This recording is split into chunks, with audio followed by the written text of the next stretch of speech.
નમસ્તે વિદ્યાર્થી મિત્રો, કેમ છો બધા? મજામાં? ધોરણ 8 સમાજ વિદ્યા અને વાત કરીએ છીએ ઓનલાઈન અભ્યાસક્રમની.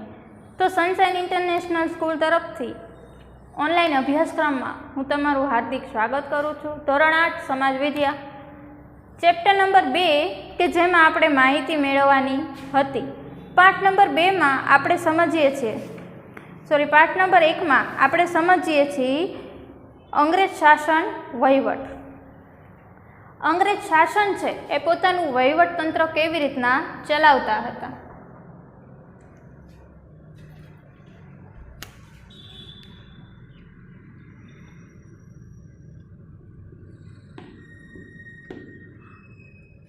તો ધોરણ 8માં આપણે આગળની માહિતી સમજી ચૂક્યા હતા અને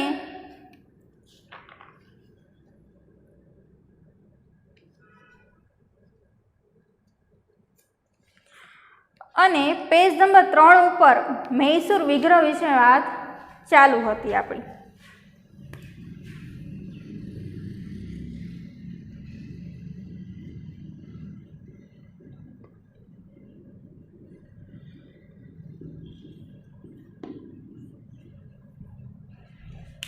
મૈસૂર વિગ્રહની વાત કરતા ભારતમાં વિજયનગર સામ્રાજ્યના અંત પછી મૈસૂર હૈદર અલીના નેતૃત્વમાં સૌથી શક્તિશાળી રાજ્ય બન્યું હતું અને આ શક્તિશાળી રાજ્યના કારણે હૈદર અલીએ યુરોપિયન પદ્ધતિ એટલે કે લશ્કરના સૈનિકોની તાલીમ આપવી, એની ઉપરાંત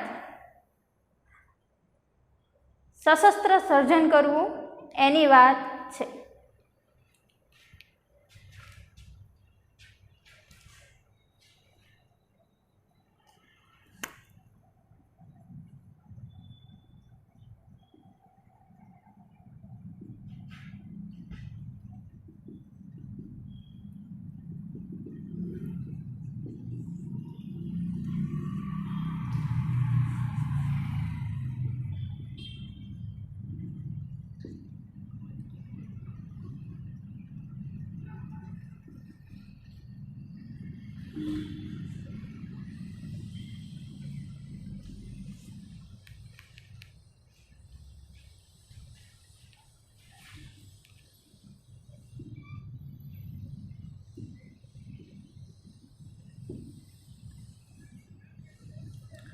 સૈનિકોને તાલીમ આપવી અને એની પછી સશસ્ત્ર સર્જન કરવું.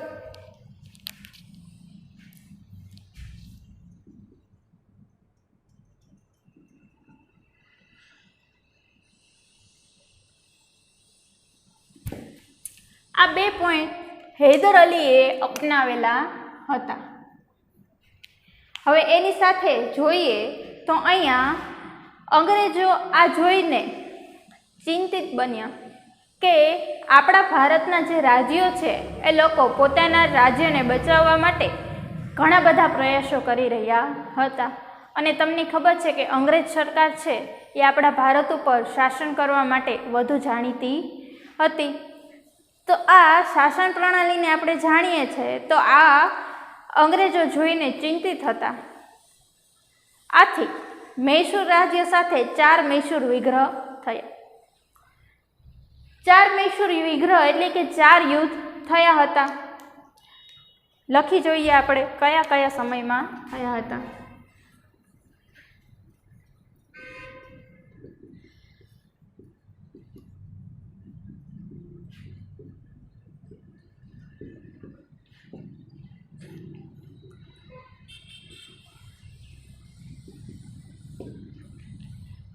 પહેલું યુદ્ધ છે ઈસવીસન 1767 થી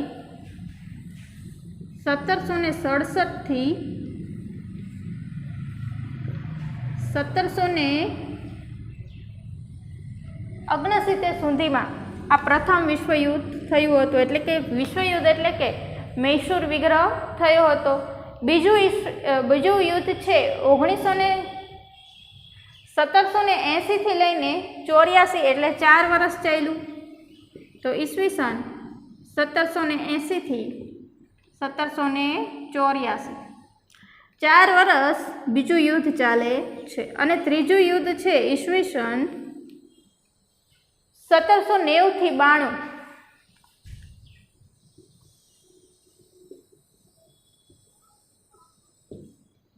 અને ચોથું મૈસૂર વિગ્રહ છે ઈસવીસન 1799. એટલે કે આ બધા યુદ્ધ છે એ કેટલા વર્ષ ચાલ્યા હતા મિત્રો, તો એની ગણતરી પણ આપણે જોઈ લઈએ છીએ. તો આવી રીતના મૈસૂર વિગ્રહ 4 વાર થયો હતો. આમાંના પ્રથમ 2 યુદ્ધ હૈદર અલી સાથે થયા હતા. એટલે આ 2 પ્રથમ યુદ્ધ છે એ હૈદર અલી સાથે થયા હતા.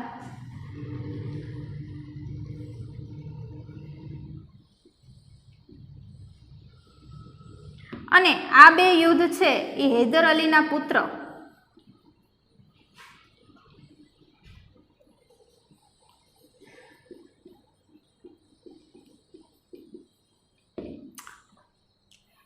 હૈદર અલીના પુત્ર સાથે થયા હતા. જેની વાત આપણે સમજીએ છીએ કે પ્રથમ મૈસૂર યુદ્ધને કોઈ પરિણામ આવ્યું નહોતું. દ્વિતીયમાં હૈદર અલીનું મૃત્યુ થાય છે. તૃતીયમાં જે ટીપુ સુલતાન છે હૈદર અલીનો પુત્ર, જેનું નામ છે ટીપુ સુલતાન, એ ખૂબ ઘાયલ થાય છે અને ચોથા યુદ્ધમાં ટીપુ સુલતાનનું અવસાન થાય છે અને આમ અંગ્રેજો જીતે છે. અને આ ચોથા વિશ્વયુદ્ધ પછી, મૈસૂર યુદ્ધ પછી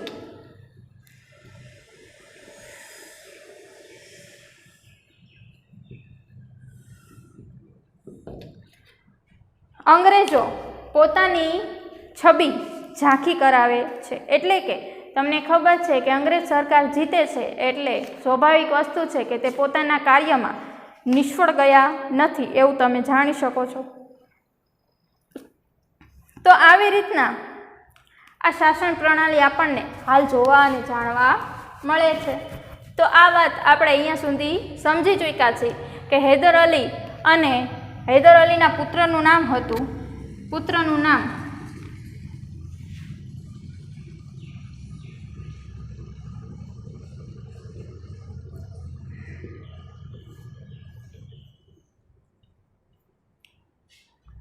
ટીપુ સુલતાન. હવે આ વાત આપણે જોઈ ચૂક્યા હતા મૈસૂર વિગ્રહની. હવે છે મરાઠા યુદ્ધની.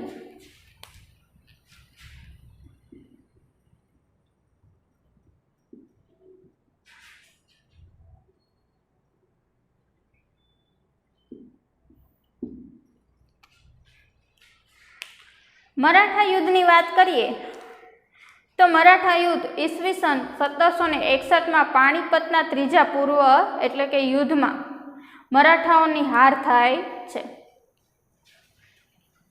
એટલે ત્રીજા વિશ્વયુદ્ધમાં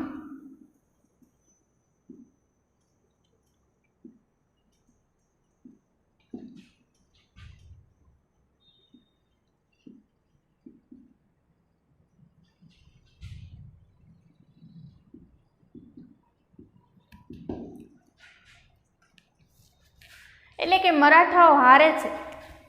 મરાઠાઓએ પોતાનું રાજ્યને વિભાગોમાં વહેંચી દીધું હતું. એની પણ નોંધ લઈએ કે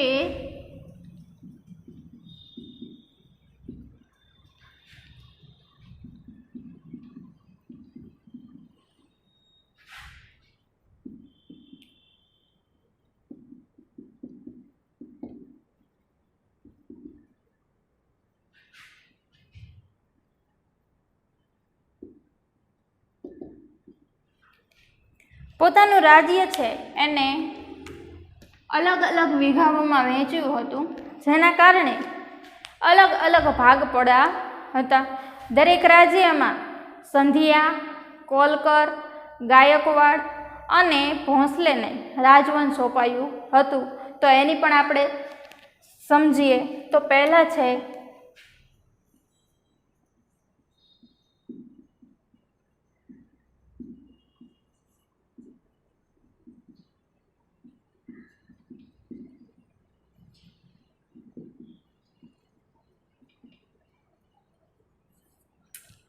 સિંધિયા,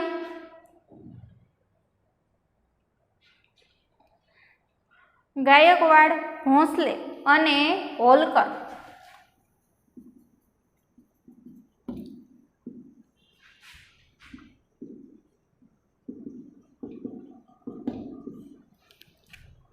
આ ચાર મરાઠા ગણાતા હતા, એટલે મરાઠા વંશજો ગણાય છે. આ વંશજો પેશવા એટલે કે સર્વમંત્રીના નિયંત્રણમાં હતા. એટલે કે આ જે પેશવા છે એ પેશવાના આધારે આ બધું જાણવા અને જોવા મળતું હતું. પેશવા લશ્કરી અને વહીવટી વડા હતા.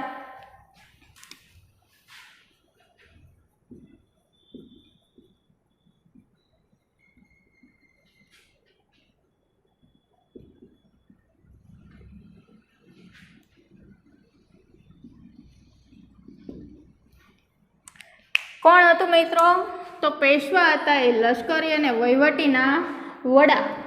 કોણ હતા? તો વડા એટલે મેઇન હોદ્દેદાર હતા.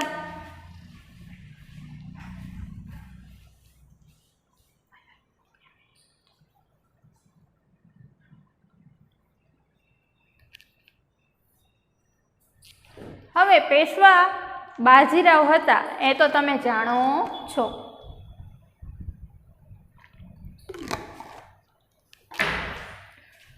તો આ પેશવા લશ્કરી માહિતીના મેઇન વડા હતા, હોદ્દેદાર હતા. અને તેઓનું મુખ્ય મથક પુણે હતું.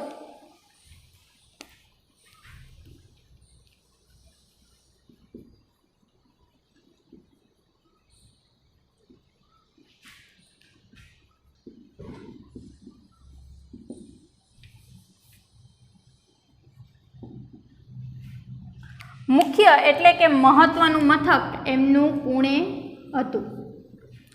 તો આટલી વાત આપણે મરાઠા યુગમાં સમજવાની રહેશે. હવે મરાઠા અને અંગ્રેજો વચ્ચે કેટલાક યુદ્ધો થયા હતા, તો એ પણ અહીંયા નોંધી લઈએ.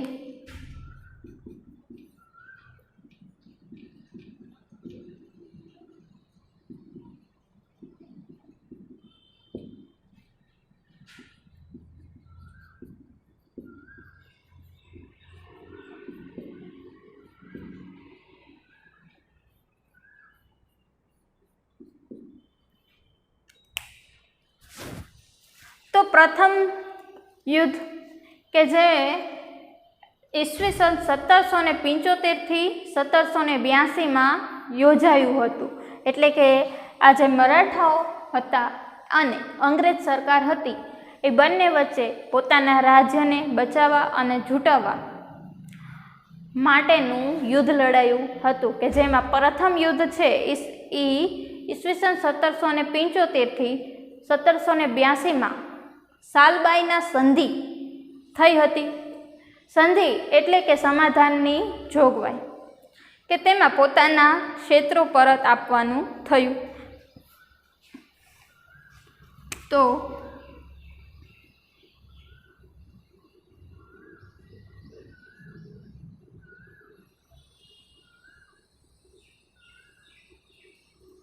પ્રથમ યુદ્ધ છે ઈસવીસન 1700 થી 1782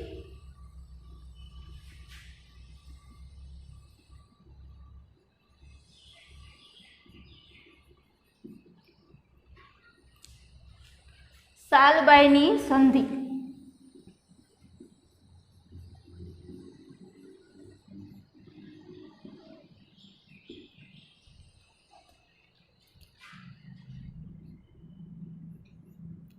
આ પ્રથમ યુદ્ધની વાત થઈ હતી કે જેમાં પોતપોતાના રાજ્યોને સોંપી દેવામાં આવશે એવી વાત થઈ હતી. દ્વિતીય યુદ્ધની વાત કરીએ તો એની પણ નોંધ લઈએ. તો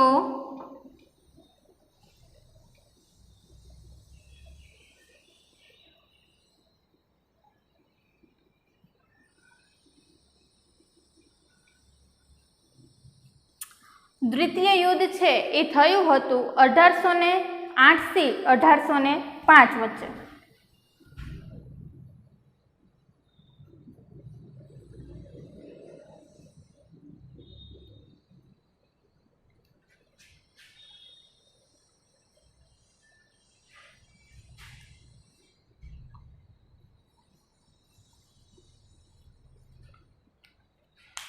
અને આ યુદ્ધમાં અંગ્રેજોના કબજામાં આગ્રા અને દિલ્હી આવ્યું.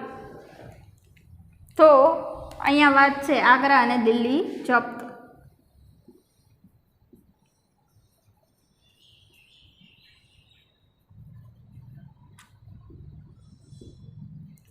અને આ જપ્ત કરનાર કોણ હતું મિત્રો? તો અંગ્રેજ સરકાર હતી.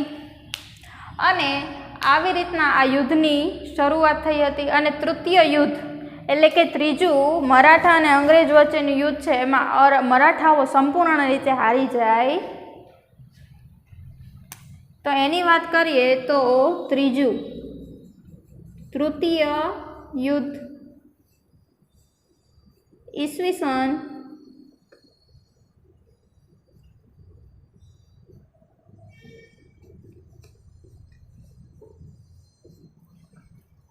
1817 થી 1819. તો તૃતીય યુદ્ધ છે એ 1817 થી લઈને 1819 થાય છે, કે જેમાં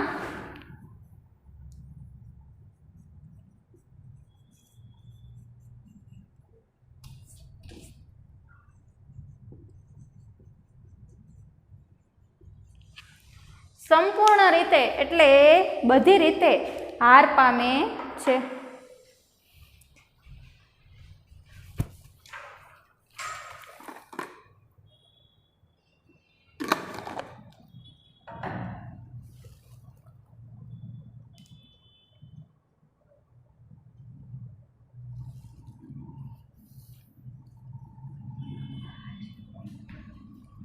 તો આવી રીતના આપણે જોઈ ચૂક્યા છીએ.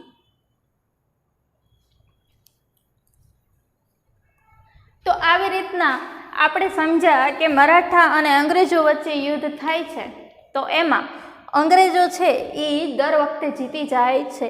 તો સાલબાઈની સંધિ છે, તો આ સાલબાઈની સંધિમાં એટલે કે એક શરત કહેવાય. સંધિ એટલે એક પ્રકારની શરત. તો આ શરતમાં આપણને જાણવા મળે છે કે જે જીતે એ એકબીજાનું રાજ્ય આપી દે.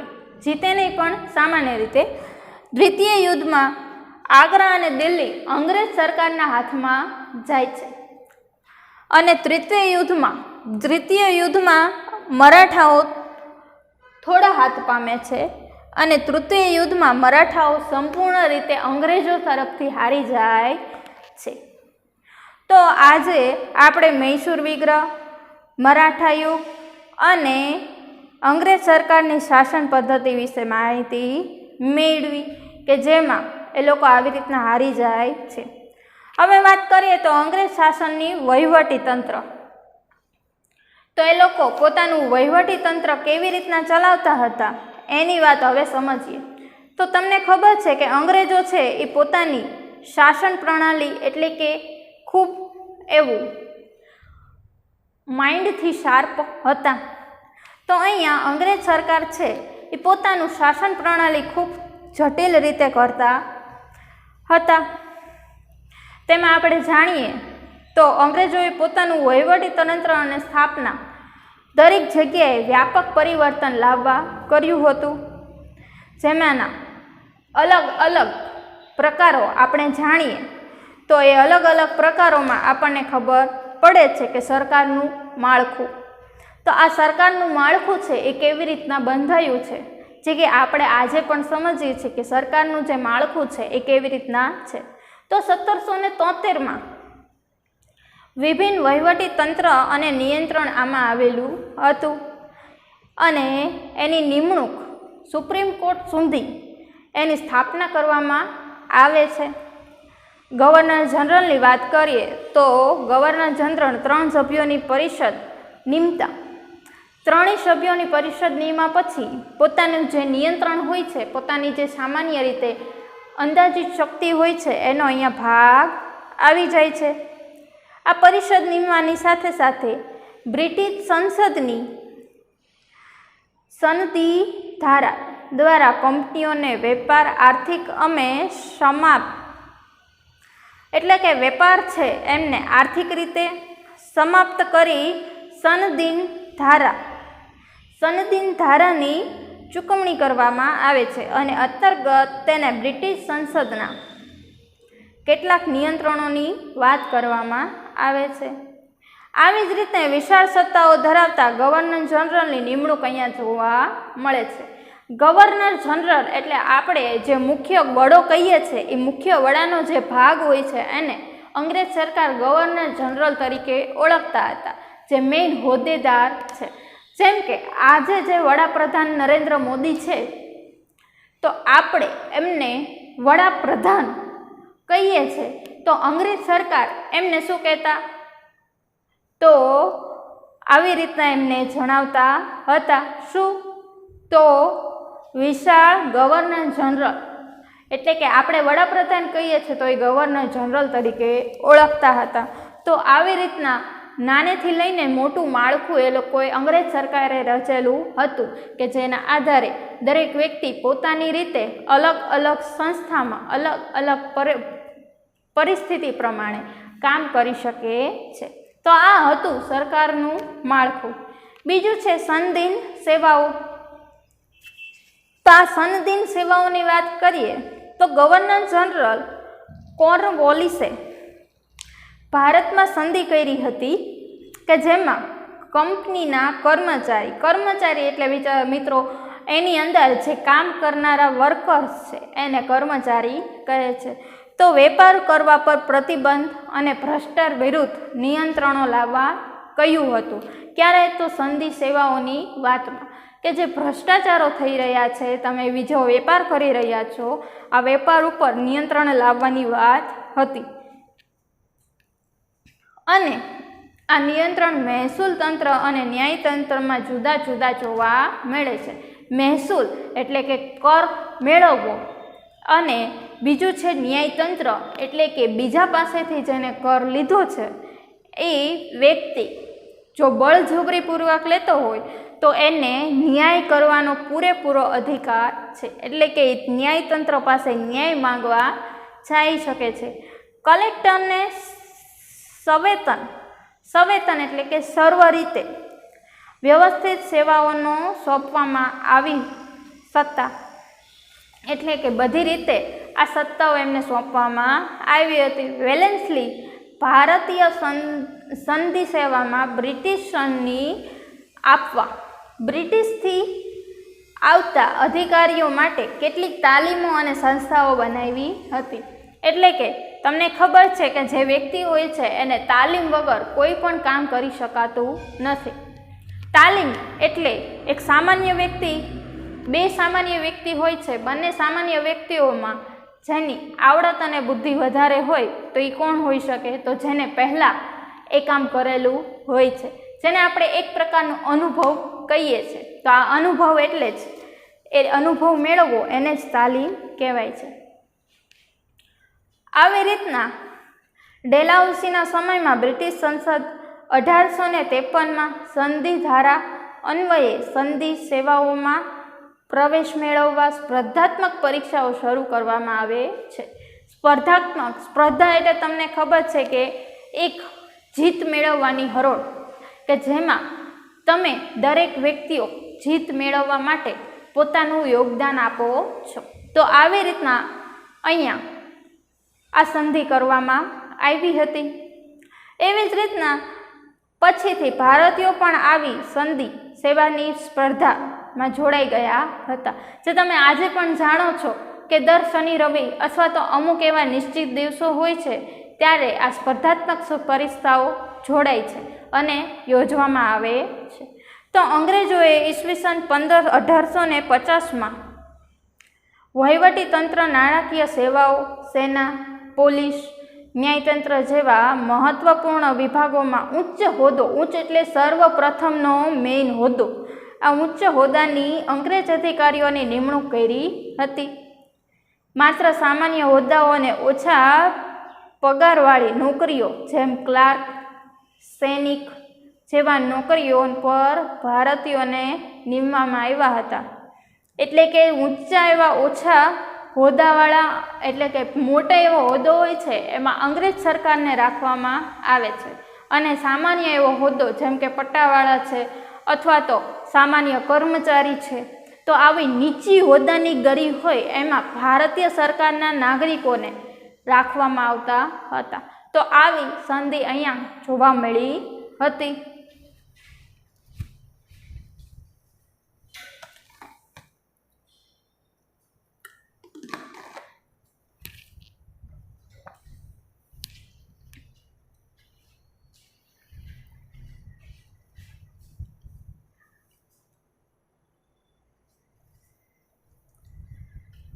તો મિત્રો આજે આપણે અહીં સુધી માહિતી મેળવી કે જેમાં મૈસૂર વિગ્રહ, મરાઠા યુદ્ધ, મરાઠા અને અંગ્રેજો વચ્ચેનું યુદ્ધ અને એની સાથે સાથે અંગ્રેજ સરકારે જે વહીવટી તંત્ર બહાર પાડ્યું હતું એ વહીવટી તંત્રની પણ આપણે માહિતી મેળવી.